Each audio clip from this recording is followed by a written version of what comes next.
treated them just like they were objects. She refused to talk. She actually didn't make any noises. In order to get a doctor's attention, she wouldn't even make a noise. She would actually grab the nearest object and just kind of like whack it around and make that object make noise to get someone's attention. So she did not make noise for the longest time. She was incredibly scared of dog and cat noises. They were playing a bunch of noises to her because, by the way, she had like never experienced most noises. Like most noises, never. So they started, experimenting with these different noises. Dog and cat noises, terrified response. And they wondered why. They asked the mom, Irene, and she said that sometimes the dad would go in there, and if Genie really pissed him off, he would pretend to be this wild dog and bark at her and claw at her.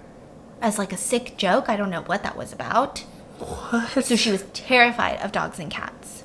She had no sense of like social skills of body language or facial expressions. And the one thing that they recognized is that, well, she didn't even recognize when people were talking to her at first. Like people would be talking to her, no reaction. She didn't even think like, oh, like this person is talking to, like when you go to a foreign country, you're like, okay, this person's talking to me, but I don't understand. She would not have that recognition for the longest time. But she did recognize her own name. So they found this to be very fascinating. So it seemed like maybe she had learned her name early on, and that was about it.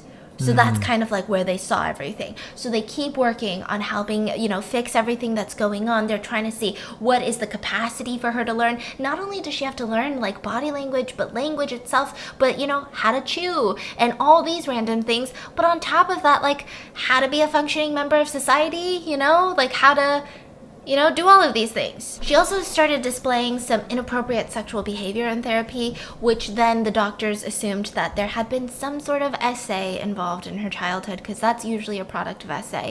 But Irene refused to say anything about that. So they don't have any confirmation, but I can only doubt what Clark and maybe even the brother were doing. So the brother only saw Genie once more. That's it, for the rest of his life. He died later on. Never saw her again. What did he do? Nothing. Just like went and said hi in the hospital and then left.